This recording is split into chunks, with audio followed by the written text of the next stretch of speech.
नमस्कार, कुरुक्षेत्र में आप सबका बहुत स्वागत है। मैं हूं Saurabh Sharma.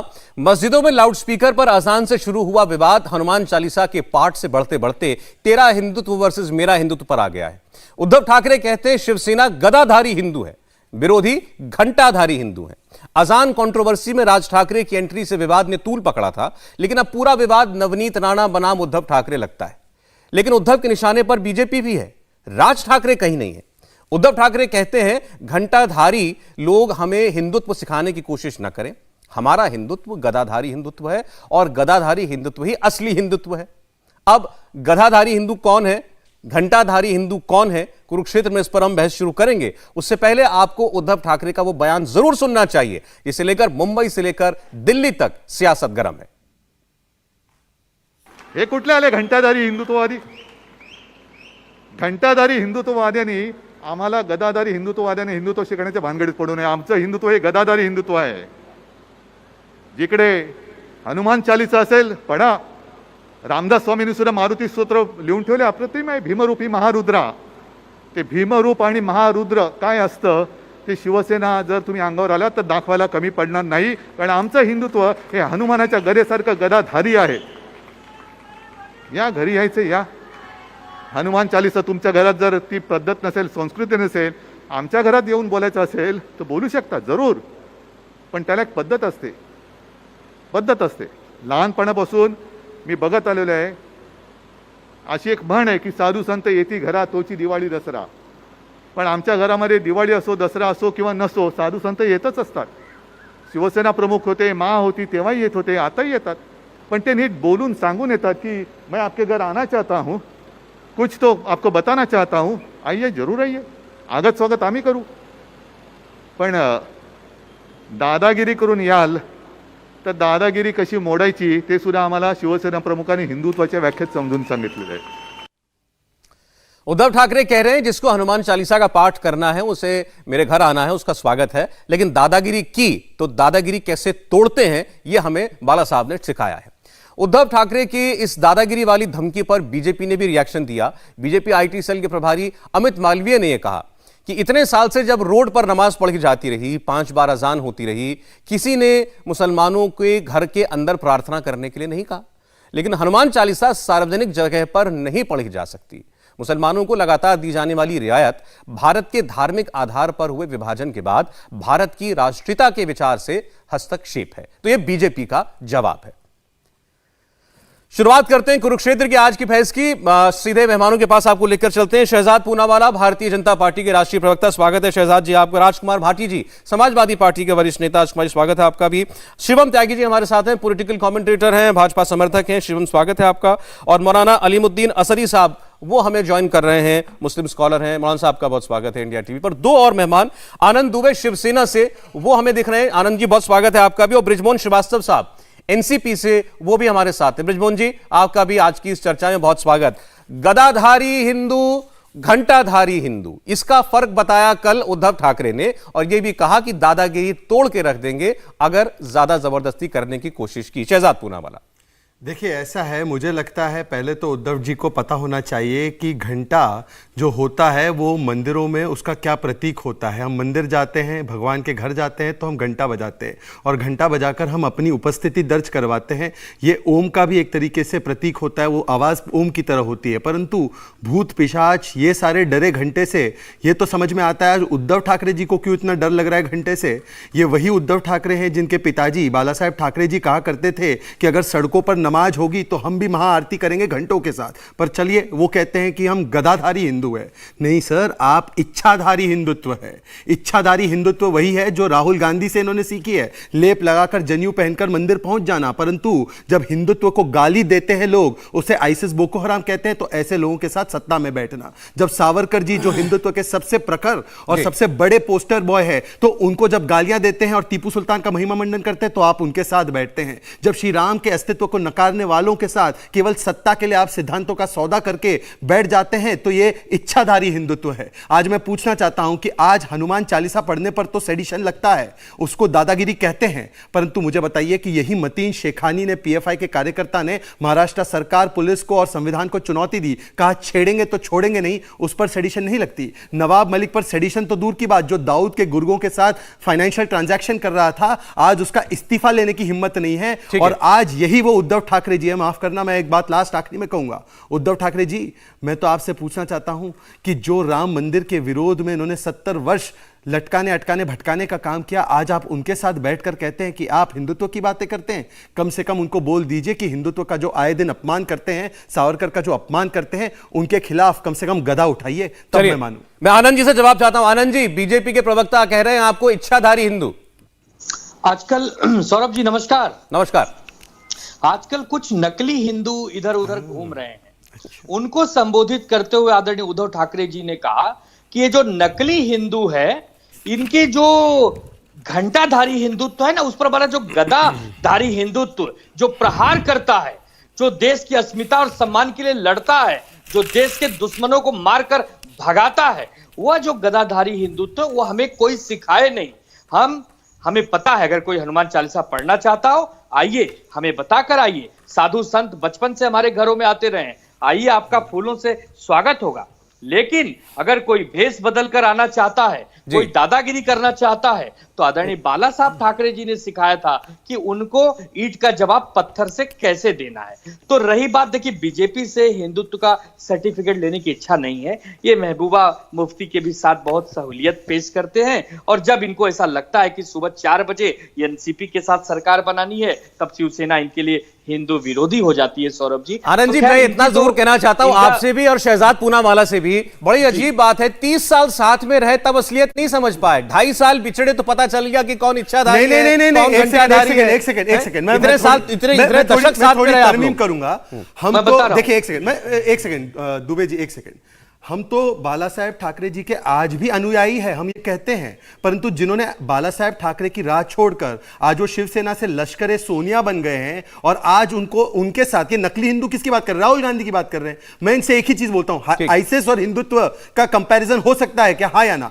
Hindutva equals to ISS कोई कहता है? छोटा जवाब दीजिए, बाकी में सौरभ जी, जब बीजेपी वाले आदरणीय बाला साहब ठाकरे जी का नाम लेते हैं ना, तो बड़ा ही दुख होता है। क्यों मालूम है? कि उन्हीं का नाम लेकर बंद कमरे में वचन दिया गया था कि सरकार जब भी बनेगी समान अधिकार होगा, दोनों को आधा आधा अधिकार होगा, और वो पलटी मार गए। तब ये इसका मतलब आप कांग्रेस को गले लगा लेंगे, इसका मतलब हिंदुत्व को गाली देने वाले लोगों को आप गले लगा लेंगे। देखिए, आप दोनों ही जो बात कर रहे हैं, आप दोनों ही जो बात कर रहे हैं, इससे सवाल, इससे जो आप सत्ता की बातें कर रहे हैं, मैं जा रहा हूं, हमारे साथ भाटी जी स्टूडियो में। भाटी जी, क्या लग रहा है आपको, ये सत्ता की भूख बोल रही है या हिंदुत्व की फूट है? सौरभ जी, मैं आज के अखबार में ही खबर पढ़ रहा था, चाइना ने स्पेस में अपना स्थायी केंद्र बना लिया है, वहाँ पर उनके वैज्ञानिक रहेंगे, रिसर्च करेंगे। और भारत किस चीज़ पर रिसर्च कर रहा है कि कौन गदाधारी हिंदू है, कौन घंटाधारी हिंदू है, कहाँ हनुमान चालीसा पढ़ा जाएगा, कहाँ अजान होगी, कहाँ नमाज होगी। मतलब हम इस देश को कहाँ लेकर जाना चाहते हैं। और सौरभ जी, मैं बहुत जिम्मेदारी के साथ आप जैसे एंकर के शो में कहने की हिम्मत कर पा रहा हूँ, क्योंकि आगे आप एक निष्पक्ष एंकर हैं, कि सांप्रदायिकता, जातिवाद, धार्मिक मुद्दे देश में होते हैं, थोड़े बहुत थे लोगों के अंदर, लेकिन सरकार और पत्रकार इनको रोकने की कोशिश करते थे, लोगों को समझाने की कोशिश करते थे। वर्तमान दौर में सबसे खराब बात यह हो रही है कि सरकार और पत्रकार सांप्रदायिकता को बढ़ाने में लगे हुए हैं, लोगों को लड़ाने में लगे हुए हैं, इन मुद्दों को उकसाते हैं। अभी आपने देखा, आपके शो में ही अभी क्या कह रहे थे अमित मालवीय, एक व्यक्ति धमकी देता कि मैं तुम्हारे घर के सामने हनुमान चालीसा पढ़ूंगा। धार्मिक कृत्य किसी के घर के सामने जाके सड़क पे किए जाते हैं क्या? आप मंदिर में पढ़िए, अपने घर में पढ़िए, शांतिपूर्वक अपने अपने धर्म का पालन करें, हमारा संविधान भी ये कहता है जी। तो भारतीय जनता पार्टी उसके समर्थन में खड़ी हो जाती है। ये जान पूछकर ये जो बहस चल रही है, हिंदुत्व किसका अच्छा, पहले तो हिंदू अच्छा या मुसलमान अच्छा, अब हिंदुओं में भी गदाधारी हिंदू अच्छे कि घंटाधारी हिंदू अच्छे। क्या इसी बहस से देश बनेगा?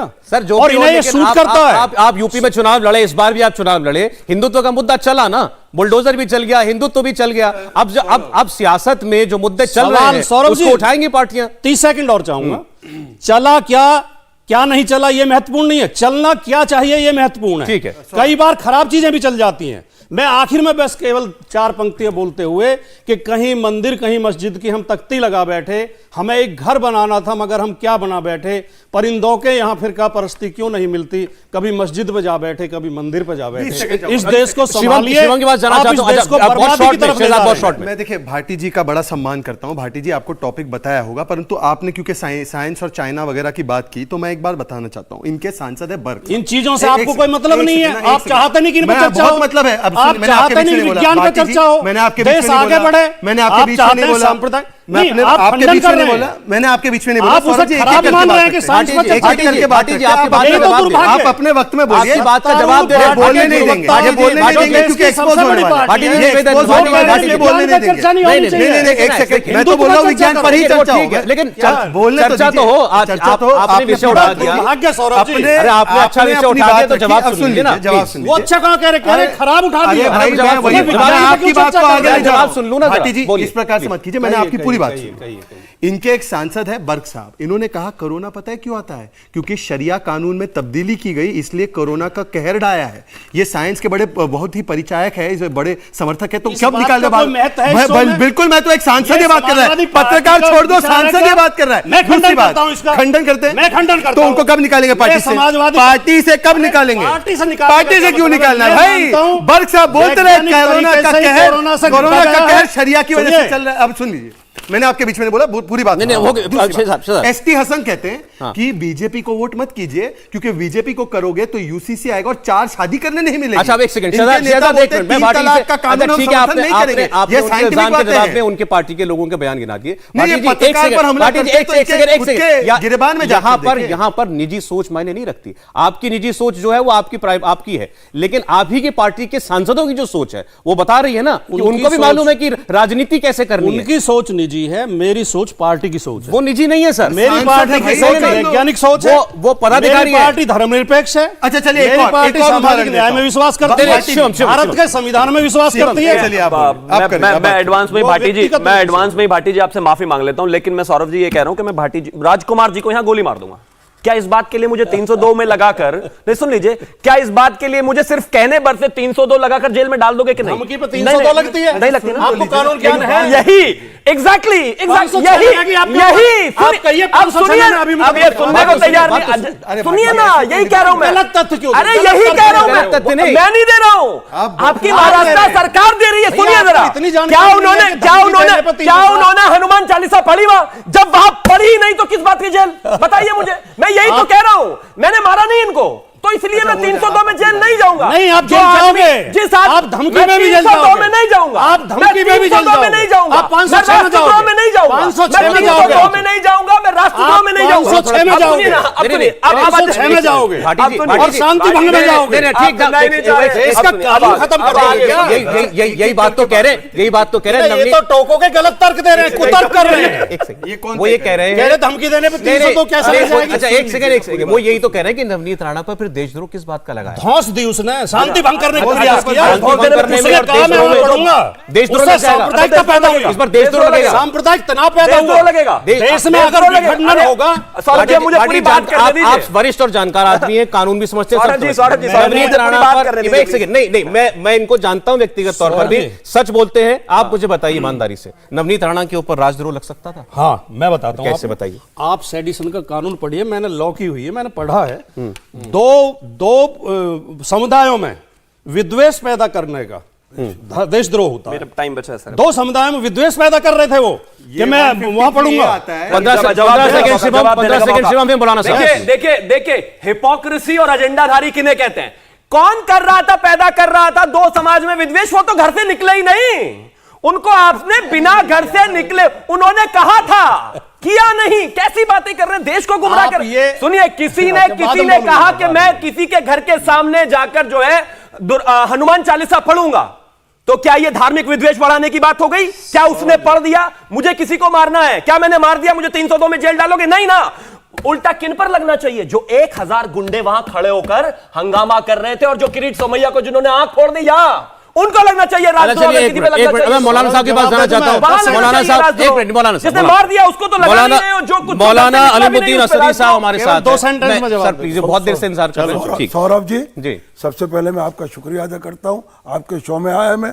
अभी शहजाद पूनावाला ने जिस तरह शो का आगाज किया, उसके बाद हमारे मित्र भारतीय जनता पार्टी के नुमाइंदे दूसरे, इन्होंने बॉम्बे का मामला उठाया, हनुमान चालीसा पढ़ने का। मैं पूछना चाहता हूं, मध्य प्रदेश में करखोन में जो मुसलमानों के मकान गिराए गए, क्या कानून उसकी इजाजत देता है? आपने जहांगीरपुरी में जिन पे NSA लगाया, क्या उन पर जुर्म साबित हो गया जो आप उन पे NSA लगा रहे हैं?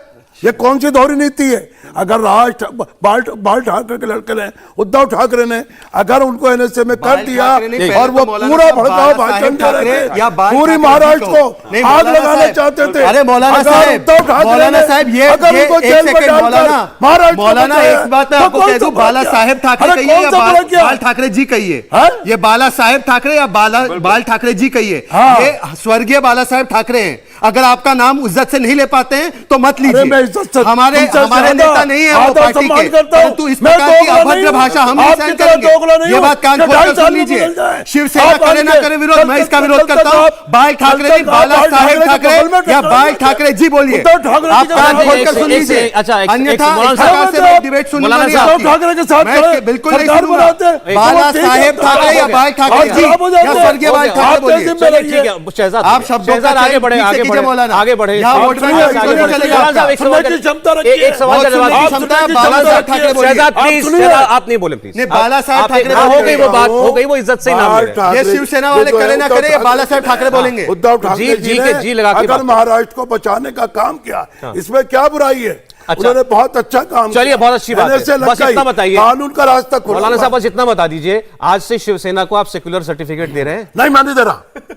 कहने कहते हैं सेकुलर है? अगर सरकार बना ली तो सेकुलर है।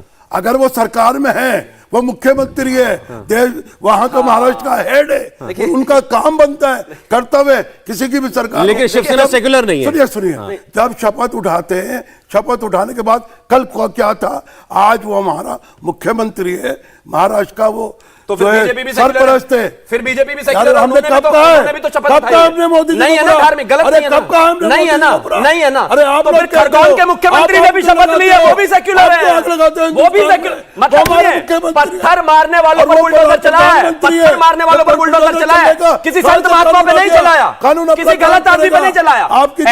ऐसे पत्थर मारने वालों पर तो बुलडोजर चलना ही चाहिए। फेंकेगा बाहर निकाल। हाँ, कोई बात नहीं, तो जब फेंकेंगे, लेकिन आप क्यों डिसाइड कर रहे हैं? आप जज क्यों बन रहे हैं पहले से ही? आप जज नहीं बन रहे हैं, आप बनने की कोशिश बिल्कुल नहीं बन रहे हैं। हमारा विश्वास पत्थर मारने वालों पर और इस तरह के लोगों पर तो बुलडोजर चली जाना चाहिए, चली जाना चाहिए। एक बार नहीं चला, तभी तो सुधरे नहीं अभी तक। एक मिनट जरा ब्रिजमोहन जी को चर्चा में ले लें, वो भी बहुत देर से इंतजार कर रहे हैं। ब्रिजमोहन जी, आपने देखा यहाँ पर मुख्यमंत्री का काम तो पसंद है, लेकिन सेक्युलर कहना अभी भी गवारा नहीं है मौलाना साहब को, शिवसेना को। नहीं, आप गलत कह रहे हैं सौरभ जी। मैंने आपने सवाल बड़ा कल कहा, सवाल बिल्कुल साफ था, मुख्यमंत्री है, सवाल बिल्कुल साफ था। आपने कहा पार्टी सेक्युलर नहीं है, पार्टी सेक्युलर नहीं है। बोलिए ब्रिजमोहन जी। ये इनके व्यक्तिगत विचार हो सकते हैं, और आने वाले दिनों में जब, चलिए फिर आपसे पूछ लेता हूं, आपके लिए शिवसेना सेक्युलर है? सही सवाल पकड़े हैं। बिल्कुल, निश्चित रूप से, क्यों नहीं। हमारे साथ तो सेक्युलर ही है, ठीक, और सरकार चला रहे हैं। और आज तक कभी किसी ने उन पर आरोप नहीं लगाया कि उन्होंने किसी के साथ पक्षपात किया है। और आज यहां पर भी आप देखिए, जैसे आदरणीय किरीट सोमैया साहब के साथ जब वहां पे नाचपाकी हुई, जितने लोगों के खिलाफ उन्होंने शिकायत की, वहां की महाराष्ट्र की पुलिस ने तत्काल कार्रवाई की, किसी को नहीं छोड़ा। बल्कि देखने वाली बात है कि शिवसेना के जो सर संजय राउत का बयान नहीं सुना आपने? संजय राउत कह रहे हैं कि किरीट सोमैया टोमेटो सॉस लगा के आए थे चेहरे पर। 20 फीट गाड़ देंगे वो तो। अब वो एक अलग कहानी है। मैंने कहा कि निष्पक्षता की बात मैंने की कि वहां पर सरकार पूरी तौर से निष्पक्षता के साथ काम कर रही है। मैं आपसे सौरभ भाई दूसरी बात कहना चाह रहा हूं। हाँ। मैं अभी तक ये नहीं समझ पाया कि भारतीय जनता पार्टी बेगानी शादी में अब्दुल्ला दीवार की तरह क्यों हैरान परेशान घूम रही है। क्या बहन नवनीत राणा उनकी सदस्य हो गई है? क्या मेंबरशिप दे दी? क्या राज ठाकरे साहब को सदस्यता दे दी? क्या या भारतीय जनता पार्टी को, देश को ये बताना चाहिए कि इन दोनों को हमने महाराष्ट्र सरकार में महाराष्ट्र में अशांति फैलाने ठीक की है। सुपारी दी है इन लोगों को। चलिए ठीक है, तो ये पर दोनों शहजाद वही मुझे काम ब्रेक कर लेना रहे हैं। अर्जेंट, आपको और अपनी तीसरी बात बात मैं 10 आपको- सेकंड में 15 सर, सेकंड में कंप्लीट करनी तीसरी पड़ेगी। बात एक छोटी सी बात कहना चाहता नहीं, अब मुझे आप फिर ब्रेक के महाराष्ट्र बाद में अभी आप कुछ बोलना चाहते हैं शॉर्ट में। देखिए, एक तो मुझे बताइए महाराष्ट्र- एक सेकंड, अब सुन लीजिए। ब्रिजमोहन जी, एक आपने मिनट, कहा, ब्रिजमोहन जी, ब्रिजमोहन जी ने कहा कि शिवसेना सेकुलर है। ब्रेक के बाद ये जवाब दे, ये संजय राउत का ऑन रिकॉर्ड बयान है, बाबरी मस्जिद हमने 17 मिनट में तोड़ी। तो क्या ये सेकुलर बयान है? क्योंकि श्री कृष्णा रिपोर्ट इन्होंने ही कांग्रेस एनसीपी ने बनाकर कहा था मुंबई दंगों के लिए शिवसेना जिम्मेदार। तो क्या शिवसेना बाबरी ढांचे को तोड़ने के लिए सेकुलर है? महाराष्ट्र में हो रही हिंदुत्व की सियासत में आखिरकार उद्धव ठाकरे ने अपनी चुप्पी तोड़ी और कल एक सभा में यह कहा कि बीजेपी वाले ये घंटाधारी हिंदुत्ववादी हैं, हम असली गदाधारी हिंदुत्ववादी हैं। शहजाद पूनावाला इस पर कुछ जोड़ना चाहते हैं। देखिए, ब्रेक से पहले यहां पर भाटी जी ने कहा कि जो बयान नवनीत जी ने दिया उससे धार्मिक भावनाएं जो है उत्तेजित होती है, समुदायों के बीच में झगड़ा हो सकता है और इसीलिए इस प्रकार के सेडिशन के केस को लगाया जा सकता है। हालांकि सुप्रीम कोर्ट ने कहा है कि हिंसा जरूरी है सेडिशन लगाने में। मैं इनसे सिर्फ एक ही सवाल पूछना चाहता हूं। इनकी नेता है रूबीना ने कहा कि मैं मंदिर के सामने कुरान का पाठ करूंगी। क्या इस पर भी सेडिशन लगना चाहिए इसी प्रकार की धमकी के लिए? और जो इनके बाकी के नेता है जो सार्वजनिक नमाज हर रोज अता होती है बिना किसी जगह को देखकर, और वो तो मुख्यमंत्री के सामने घर के सामने होती है, तो वहां पर सेडिशन लगना चाहिए नहीं लगना चाहिए कि केवल हनुमान चालीसा पर? कोई किसी भी पार्टी का हो, किसी भी धर्म जाति का हो, जो व्यक्ति दो समुदाय में विद्वेष फैलाने का प्रयास करता है, बयान देता है, उस खिलाफ सख्त कार्रवाई होनी चाहिए, नंबर एक। दूसरी बात, जो त्यागी जी कह रहे थे केवल बयान पे कैसे लग सकती है, उत्तर प्रदेश में कम से कम 100 पत्रकारों को केवल ट्वीट करने पे, खबर छापने पे, बयान देने पे जेल भेजा गया है। नहीं, उसमें और हिंसा भी हुई है। 122 लोगों पर एनएसए लगाया गया केवल बयानों पे, भाषणों पे, जिनको हाई कोर्ट ने 109 को उनमें से खत्म कर दिया और माना कि गलत तरीके से लगाया गया था। तो रूबीना पर राष्ट्रद्रोह बनता ही नहीं है। इन पे रूबीना पर राष्ट्रद्रोह लगना चाहिए, राष्ट्रीय आप सुरक्षा पार्टी से अधिनियम निकालेंगे? बनता नहीं है। जिनमें बर्क और रूबीना पर डॉक्टर राष्ट्रद्रोह कफील लगे अहमद कि भी नहीं थे। डॉक्टर कफील की जो भाषण था उसकी पूरी वीडियो हाई कोर्ट के जजों ने सुनी कोर्ट में, और कहा इसमें तो एक भी शब्द ऐसा नहीं है जिसमें राजद्रोह बनता हो या जिसमें एनएसए लग सकता हो। तो इनकी सरकारें तो बोलने पे मुंह बंद कर देंगी, जेल में डाल देंगी, और कितने लोग आज भी जेल में पड़े हैं केवल ठीक है भाषण भाटी के साहब, यहां अन्याय हो रहा है तो वो उस अन्याय को आप वो जायज हम ठहरा बिल्कुल देंगे? समर्थन नहीं करते। मैंने तो पहले कहा, मेरी पार्टी का भी कोई आदमी विद्वेष फैलाने की कोशिश करता है, उसे रोकना चाहिए, नहीं, उस पार्टी खिलाफ में कार्रवाई रखते होनी क्यों चाहिए। उसको? बड़ी लेकिन पार्टी ये में ऐसा नहीं रखना चलेगा, बड़ी ये शालीनता कहेंगे के साथ एक सबमिशन रखना चाहता हूं कि भाटी जी तय कर लीजिए पहले अच्छे से, मतलब चारों तरफ नहीं कर सकते आप। बीजेपी जो कर रही है वो गलत है, वहां पर बनता नहीं था, यानी कि आप ये कह रहे हैं कि महाराष्ट्र में जो ये राष्ट्रद्रोह लगाया है ये बनता नहीं है, आप यही कहना चाह रहे हैं क्या? ये तो कोर्ट तय करेगा। तो मतलब कोर्ट ये ने जो कोर्ट तय करेगा। अच्छा, तो कोर्ट यहाँ में चला पहले गया क्या? आपने तय कर लिया और वहां आप कहते हैं कि वहां यहाँ सही केवल लगाया, बयान देने अच्छा, वहां पे, सही लगाया, केवल ट्वीट करने सही पे। लगाया कि गलत आपकी लगाया? सरकार लगा वहां रही है। सही लगाया कि गलत ये तो लगाया? आप जवाब महाराष्ट्र दो। में सही लगाया कि ये गलत तो लगाया? आप जवाब मैं दो। क्यों जवाब आप दूं? कहा कि बोलने पे नहीं लग सकता। सुनिए, आपने बिल्कुल, कहा लेकिन ना ही तो कोई हिंसा आपने बल्कि, कहा- और अगर ये पैमाना है तो ये पैमाना वही जो राष्ट्रवादी कांग्रेस के नेता है उन पर भी लगना चाहिए, ये पैमाना नवनीत राणा पर भी लगना चाहिए, ये पैमाना अखिलेश यादव पर भी लगाया लगना था नहीं, जेएनयू में अखिलेश यादव पर भी कन्हैया लगना ने नारा ही लगाया चाहिए। था। कौन ये जय श्री राम का नारा दे रहा है, जेल डालो इसको, बीजेपी का आदमी है, उन पर लगवाए किसी के घर में जाके शोर मचाओगे सुनिए, तो किसी का कार्रवाई होगी। मेरे घर के बराबर में 5 मस्जिद है, दिन रात में लाउडस्पीकर से मस्जिद नमाज नहीं पढ़ता हूं, बजते तो नहीं। क्या हो गया? मस्जिद क्या नहीं हो गया? बजते नहीं। लेकिन सुनते हैं ना, आपके दरवाजे पे अरे नहीं भाई बजते। बराबर से मिली हुई है। चलिए ठीक, वो कौन सा पहुंच अच्छा गए थे, ठीक है, वो तो ठीक, पहुंची चलिए भी चलिए नहीं, बेटा, इसी उनको विषय तो पर लगा आगे दिया। और मेहमानों से भी चर्चा जारी रहेगी। इस बार इस सेगमेंट की शुरुआत मौलाना साहब आपसे मैं करना चाहता हूं। उद्धव ठाकरे ने एक नई परिभाषा गढ़ दी है हिंदुत्व की। हिंदुत्ववादी असली कौन है, नकली कौन है? आपके लिए क्या आज उनका हिंदुत्व और भाजपा का हिंदुत्व अलग हो गया? फर्क लगता है आपको कुछ? नहीं, मैं कहता हूं उद्धव ठाकरे जी पक्के हिंदूवादी हैं, इसमें दो राय नहीं। उन्होंने अगर घंटावादी कहा है तो इसलिए क्या है, भारतीय जनता पार्टी को हिंदू हिंदू एक है, दो नहीं हो सकता। लेकिन इसलिए उनको समझना चाहिए उद्धव ठाकरे जी की बात को।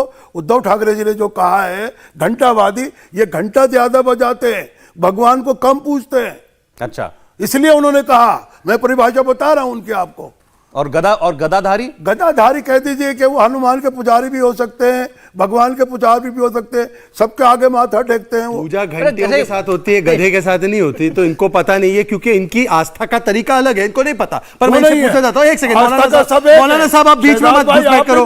मौलाना साहब सार्वजनिक जगह पर भी आप बैठ जाओगे, आप 5 बार लाउड स्पीकर से भी बोलोगे और मेरे बीच में भी बोलोगे, ये घुसपैठ वाली राजनीति। अरे आपकी बात पूरी हो गई थी, आपकी बात पूरी हो गई थी ना। अब मैं एक ही चीज पूछना चाहता हूँ, मौलाना साहब आदर पूर्वक बताइए कि ये गधा लेकर गए थे या घंटा लेकर गए थे जब संजय राउत ने कहा 17 मिनट में बाबरी के ढांचे को गिराया? और ये सेकुलर स्टेटमेंट है, ये समाजवादी भी जवाब दे और एनसीपी भी दे, क्योंकि दोनों लोग इससे भाग रहे हैं। पहले कह चुका आपसे सेकुलर नहीं है। मौलाना आप आप क्यों तो मुझसे स्लीपर सेल सर्टिफिकेट है, चाहते हैं? अलग अलग पार्टियों में मुझसे चले क्यों गए हैं। सर्टिफिकेट चाहते आप हैं? छोड़ दीजिए, सर्टिफिकेट लेने की जरूरत नहीं है। मैं कह चुका, वो आज हमारे मुख्यमंत्री है, मुख्यमंत्री का तो बाबरी का ढांचा गिराना सही है ना? बनता है नहीं, कि वो बाबरी का लॉ एंड ढांचा ऑर्डर गिराना मेंटेन सही है ना आपके लॉ एंड हिसाब ऑर्डर से? को सही बाबरी तरह का से ढांचा चलाए। सही गिरा है और ना? वो चला रहे हैं। आनंद बोल दुबे, दीजिए आनंद ना। दुबे, आनंद दुबे, वो चला रहे हैं आनंद सही दुबे तरह। जी, आनंद दुबे नहीं, जी। एनसीपी और इनसे भी तो पूछिए। नहीं, एनसीपी भी सही चल रही है। इनसे भी तो पूछिए। श्रीवास्तव जी ने तो बोल दिया, सेकुलरिज्म की वॉशिंग मशीन में श्रीवास्तव जी धो ने दिया तो बोल दिया इन्होंने एनसीपी से कि हाँ शिवसेना सेक्युलर है। तो फिर आप उसके बाद एक बार ये भी बता दें आनंद दुबे साहब कि बाला साहब हों या उद्धव जी हों, जो गर्व करते हैं कि शिव सैनिकों ने गिराई थी बाबरी मस्जिद, ढाई थी, आज भी गर्व करते हैं कि नहीं करते हैं?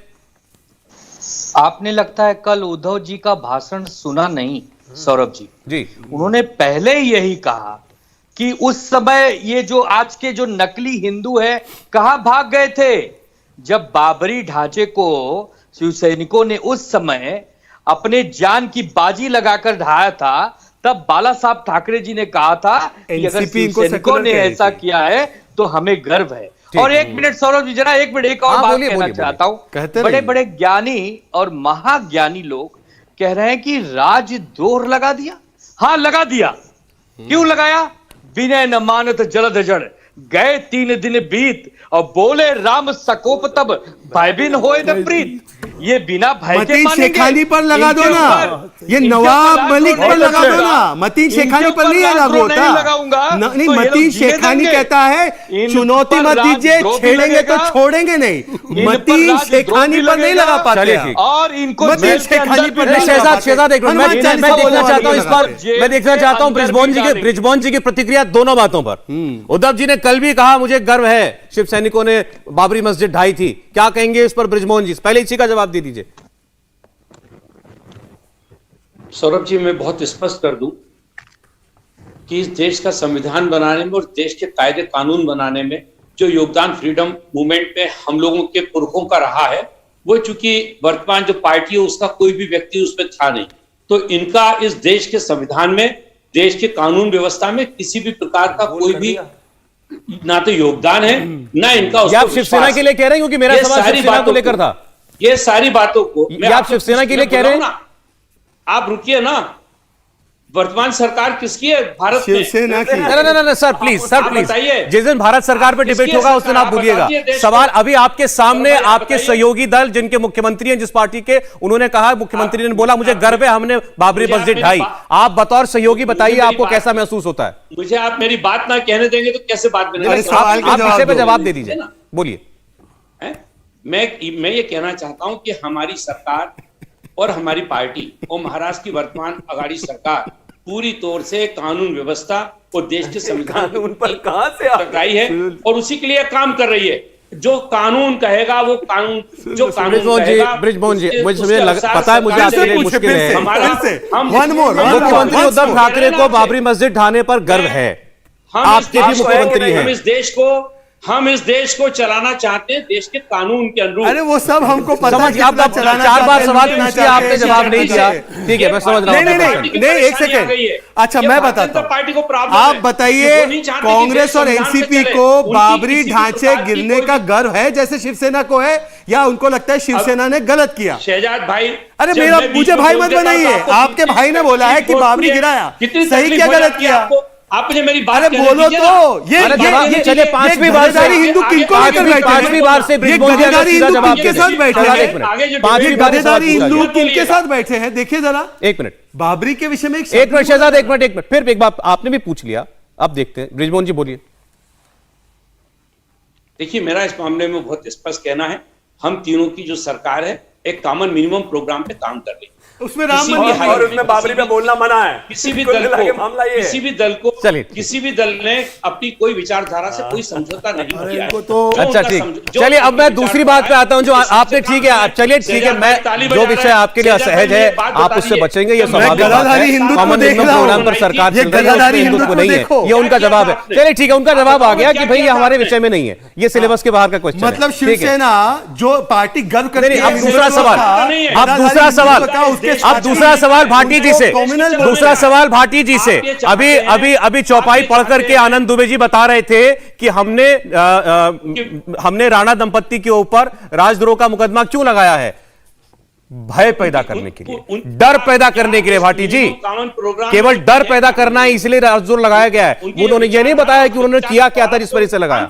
एक सेकंड भाटी जी, आपने भी डिफेंड किया कि राजद्रोह लगाना ठीक है। देखिए, जो नवनीत राणा का ऐलान था कि हम महाराष्ट्र के मुख्यमंत्री के घर के बाहर जाकर सड़क पर हनुमान चालीसा पढ़ेंगे, वो किसी भी दृष्टिकोण से उचित नहीं है और ऐसे व्यक्तियों के खिलाफ कार्रवाई की जानी चाहिए, कानूनी कार्रवाई की जानी चाहिए। लेकिन अगर कोई सरकार ये कहती है, भय किस में होना चाहिए? भय अपराधियों में होना चाहिए, जो देशद्रोही हैं उनमें होना चाहिए, कानून का भय होना चाहिए।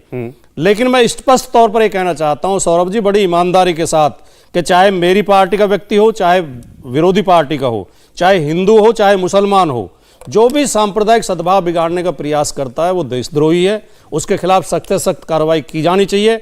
हर पार्टी में कुछ गलत तत्व भी होते हैं, मैं कभी अपने पार्टी में अगर कोई गलत करता है तो हम बचाव नहीं करेंगे, लेकिन दूसरी पार्टी को भी ये सोचना चाहिए। भारतीय जनता पार्टी वाले लोग हमेशा अपराधियों के पक्ष में कूद पड़ते हैं, ठीक है, हमेशा सांप्रदायिक जो सद्भाव बिगाड़ते हैं उनके पक्ष में खड़े हो जाते हैं, ठीक है, माहौल बिगाड़ते हैं। आप कह रहे हैं कि जो भी सांप्रदायिक भावना को भड़का है वो देशद्रोही है, उसके ऊपर राजद्रोह लगना चाहिए। अब मैं आप ही की बात पे जाता हूं, शिवम में आ रहा हूं, 15 सेकंड कीजिएगा, इसका जवाब आनंद दुबे जी दे दें। विषय तो राज ठाकरे ने उठाया था, राज ठाकरे के ऊपर क्यों नहीं लगाया राजद्रोह?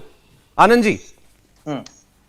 राज ठाकरे ने 2 अप्रैल के बाद और फिर 12 अप्रैल, करीबन 12 के बाद उन्होंने जो भाषण में कहा कि मैं 3 मई तक का अल्टीमेटम देता हूं कि 3 मई तक आप अपने भोंगों को उतरवा दीजिए या उनकी आवाजों को कम कर दीजिए। उसी पर हमारे गृह मंत्री ने मुख्यमंत्री जी के आदेश पर एक बैठक बुलाई। उस बैठक में सभी दल आए सिवाय भारतीय जनता पार्टी के, क्योंकि भारतीय जनता पार्टी की मंशा में ऐसा कुछ है ही नहीं कि उनको कोई सहूलियत या हनुमान चालीसा से लेना देना ही नहीं था।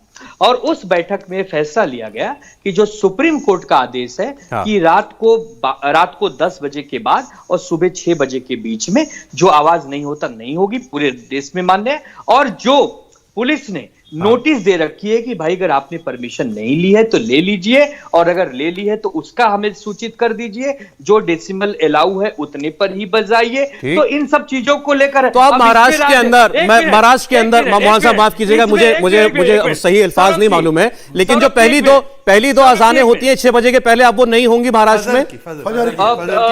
विदाउट माइक होंगी, विदाउट माइक होगी महाराष्ट्र के अंदर। 6 बजे से पहले कोई नमाज नहीं होगी लाउड स्पीकर पर। आप मौलाना साहब सहमत हैं इस फैसले से? देखिए, जो फैसला है हम उसका आदर करते हैं।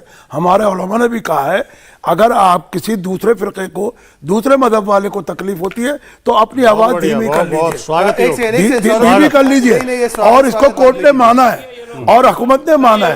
दर्द इनको ये होता है भारतीय जनता पार्टी वालों को, इनको रोटियां सेकने का समय नहीं मिलता। अच्छा। जब वहाँ हिंदू मुसलमानों में एकता है और समानता है तो इनको क्या तकलीफ है? मुझे शहजाद से ये सवाल पूछा, आप मुझे जवाब देने दीजिए। एक सेकंड, ये पूछ लीजिए, ये सोनू निगम जैसे लोगों को पैदा करते हैं, खड़ा करते हैं। अच्छा मौलाना साहब, सोनू निगम ने भी तो यही कहा था, वही कह रहा हूँ। और क्या कहा था? सुनिए, जो महाराष्ट्र की सरकार करने जा रही है उसी की मांग सोनू निगम कर रहे थे। भारतीय जनता पार्टी मैं जवाब खड़ा करा, वैसे वक्त शुभम का है, मैं आपको आधा मिनट दे रहा हूँ। 10 सेकंड, मैं 10 सेकंड बीच में ना बोलिए बीच में ना बोले। इन्होंने 2 लोग जिन्होंने हनुमान चालीसा बजाया, एक तो हमारी नवनीत राणा जी और दूसरे हमारे एमएनएस के कार्यकर्ता, उनके ऊपर तो कार्रवाई तुरंत 24 घंटे में हो गई। अब ये खुद मान रहे कि 5 बजे की नमाज में अजान लाउडस्पीकर पर अब तक होती थी। ये मुझे शिवसेना के प्रवक्ता 5 ऐसी मस्जिदें बता दे स्पेसिफिकली जिस पर अभी तक जो अवैध लाउडस्पीकर बजा है उस पर इन्होंने कार्रवाई की है। मैं पूरी डिबेट में चुप रह जाऊंगा, शहजाद उनसे माफी भाई मांगूंगा। सुनिए ना, 5 मस्जिदों के आप नाम सुनिए बता ना, दे जहां पर हिंदू उन्होंने कार्रवाई मुसलमान की है। की बात ये क्यों बोल रहे शिवसेना के प्रवक्ता है? ये मौलाना शिवसेना के प्रवक्ता है क्या? मौलाना शिवसेना के प्रवक्ता है? मौलाना शिवसेना के आनंद दुबे क्या, ये आनंद मौलाना दुबे को क्या अभी कार्रवाई शिवसेना शुरू प्रवक्ता होती बना है? दिए क्या? आनंद नहीं, जी क्या, शिवसेना एक मौलाना सेकंड, को आनंद प्रवक्ता जी, बना दिया सर, मौलाना साहब, ये कौन सा शिवसेना ने प्लीज? मौलाना को एक प्रवक्ता मिनट, बनाया। एक मिनट, तो ये क्यों बोल रहे हैं बीच में स्लीपर आनंद जी, आनंद जी से पूछ रहा हूं। उनसे पूछिए। आनंद जी आप बताइए, मस्जिदों के नाम। आनंद जी आप बताइए, जो आपने बताया सरकार ने निर्णय लिया है, इस पर कार्रवाई शुरू हो चुकी है। शहजाद पूनावाला पूछ रहे हैं, हमें बता दीजिए कहां कहां पर यह फैसला किन मस्जिदों पर लागू हो गया है। जैसे मैंने यूपी में आपको तो पहले दोनों भी जगह कार्रवाई बताया, हुई। मैंने पहले भी आपको बताया, फिर बता रहा हूं कि इस पर एक चर्चा चल रही है, बैठक चल रही है और कार्रवाई के आदेश दे दिए गए हैं बहुत ही जल्द, बहुत ही जल्द। नहीं तो क्या पूरे देश में लागू अब तो हो रहा है ना, मतलब सुबह 5 बजे की नमाज के समय तो बज रहा है लाउड स्पीकर, तो हनुमान चालीसा पर सेडिशन पर अजान 5 बजे बजे लाउड स्पीकर। एक सेकंड, एक सेकंड, नहीं ठीक है, वो कह रहे हैं हमने चर्चा की है, हम सुप्रीम कोर्ट का फैसला लागू करेंगे, ये उन्होंने साफ साफ कह दिया। मेरा सवाल शिवम से है, आपसे भी होगा, आप पहले शिवम जवाब दें, फिर आप दीजिएगा। उत्तर प्रदेश में क्या ये लागू हो गया? उत्तर प्रदेश में क्या लाउड स्पीकर उतर गए? ने बड़ा अच्छा फैसला किया है। Voluntarily, sir. जो पुराना हाँ, ही बताइए, सुने। एक सेकंड। नहीं गलत है, गलत है। ये महाराष्ट्र वालों की तरह नहीं है इनकी जो खिचड़ी सरकार चल रही है कि एक तरफ जो है हनुमान चालीसा पढ़ने वाले पर सेडिशन लगा दो और मस्जिदों के लिए कहो कि हम कर रहे हैं, धीरे धीरे कर देंगे। अभी मुख्यमंत्री जी ने साफ कहा कि सुनिए, डेसिबल के हिसाब से आवाज होनी चाहिए, बिल्कुल भी परिसर से बाहर नहीं आवाज जानी चाहिए। वॉलंटरली मथुरा में मंदिरों ने अपने आप लाउड स्पीकर हटा के कहा कि हाँ बिल्कुल ठीक है, आराम से चल रहा है। वहां हिपोक्रेसी चल रही है। आप मुझे, और मैं बड़ी यूपी में बिना किसी विवाद के झंझट के ये लागू हो रहा है। देखिए ना, कहां कोई परेशानी है, कोई आवाज की आपको अभी तक कोई खबर आई हो, कोई लाउड स्पीकर को लेकर कोई बयान आया हो, किसी को ये कहा गया हो कि नहीं कोई लाउड दिक्कत है, स्पीकर सबने लगे माना। उन पे कोई और इतराज नहीं सुनिए, है। मौलाना ये दूसरी बात कह रहे हैं, ये दूसरी बात कह रहे हैं, ये कह रहे हैं कि जो योगी आदित्यनाथ जी का बयान पढ़े पहले जाकर, ये कह रहे हैं कि उन्होंने कहा है पुराने लाउड स्पीकरों पर कोई रोक नहीं है। उन्होंने कहा है कि ये कानून डेसिबल पढ़ता है, से ये क्या ज्यादा आवाज नहीं होनी चाहिए। पुराने या नए क्या होता है? अब क्या हर रोज मस्जिदें बनवाओगे आप? अब मैं महत्वपूर्ण बात पर आता हूं। महाराष्ट्र की मुस्लिम कम्युनिटी के तो ये स्टेक होल्डर ही नहीं है। अबू आजमी से पूछो जाकर कि वो अजान मानेंगे कि नहीं मानेंगे कि 6 बजे से पहले वाली जो 2 होनी है नहीं। अब सुनिए, अब आगे आता हूं। अब ये गदा वाला जो कॉन्सेप्ट आपने किया था, मैं उस पर और जाना चाहता हूं 10 सेकंड के लिए। हाँ, इस देश के प्रधानमंत्री घंटाधारी प्रधानमंत्री हैं। उन्होंने घंटा बजाकर इस देश के 130 करोड़ हिंदुओं को जगाया, उनके लिए बात की। हाँ, वो घंटाधारी प्रधानमंत्री है जिन्होंने आज राम मंदिर के लिए इतना सब कुछ किया। हाँ, वो घंटाधारी प्रधानमंत्री है जो जाकर काशी विश्वनाथ में घंटा बजाते हैं और इस देश के हिंदुओं को जगाते हैं। अब आप गदाधारी हिंदू है ना, तो जो इस देश में हिंदुओं को गाली देते हैं, उनको क्यों नहीं गदा मारी आपने? ये राहुल गांधी दिन रात हिंदुओं को गाली देते फिरते हैं, इनको गदा क्यों नहीं मारी? अबू आजमी को बराबर में बिठाकर रोजाना गठबंधन की बात करते हैं, उनको गदा क्यों नहीं मारी? ये एनसीपी वाले इतनी गालियां देते रहते हैं हिंदू को, इनको गदा क्यों नहीं मारी? आप गदादारी नहीं है, आप गदादारी नहीं है, आप इच्छादारी है। और अंत में आपने कानून कहा ना, उद्धव ठाकरे जी एक मुख्यमंत्री की भाषा सुनिए, हमें दादागिरी निकालनी आती है। सौरभ जी, अगर मैं आपसे अपमान में बात करूंगा तो आप दादागिरी निकालेंगे या पुलिस को बुलाएंगे? ब्रिजमोहन जी कुछ कह रहे हैं, ब्रिजमोहन जी की आवाज आए। शिवम एक मिनट, ब्रिजमोहन जी। सौरभ भाई जी, मैं ये पूछ रहा हूं, ये सारी बातें आप महाराष्ट्र सरकार से ही करेंगे क्या? अरे हमें ये भी तो बता दीजिए कि भारतीय जनता पार्टी के 18 राज्य हैं, वहां पर क्या स्थिति है सुप्रीम कोर्ट के आदेश के अंतर्गत? मैंने सर ब्रिजमोहन जी, मैंने अभी आपके सामने ये सवाल यूपी के परिप्रेक्ष्य से पूछा है। मैंने कहा यूपी में हो गया क्या? मैं आपको और भी उदाहरण देता हूं। भाजपा शासित 18 राज्यों के बारे में बात और भी उदाहरण देता क्या हूं। भारत के वो 18 राज्य सुप्रीम कोर्ट के परव्यू में नहीं आते क्या? नहीं, बिल्कुल ठीक बात है, आपका सवाल बिल्कुल जायज है, बिल्कुल जायज है आपका सवाल कि ये विषय केवल महाराष्ट्र में क्यों है? सुप्रीम कोर्ट का आदेश पूरे देश पर लागू होता है। आपने ठीक कहा, जवाब देंगे शहजाद। देखिए, कर्नाटका में एक आदेश लागू किया गया कि देखिए सिर्फ धार्मिक इंस्टीट्यूशन नहीं, किया कमर्शियल गया? अब ये बीच में ना बोले, आप बोलिए, आप धार्मिक इंस्टीट्यूशन ही नहीं बल्कि कमर्शियल इंस्टीट्यूशन से भी हटना चाहिए और बिना कोई भेदभाव के हटना चाहिए। तब कांग्रेस ने विरोध किया। देखिए, बीच में बोलने का आपकी आवाज जारी है, आप बोलिए, समय भी जा रहा है। तब कांग्रेस ने विरोध किया और कहा कि मस्जिदों से लाउड स्पीकर को हटाना नहीं चाहिए। मैं सिर्फ इतना पूछना चाहता हूं कि अब नासिक का भी उदाहरण देखिए। नासिक में यह उदाहरण दिया गया कि अजान के 15 मिनट पहले और बाद में हनुमान चालीसा नहीं बच सकती,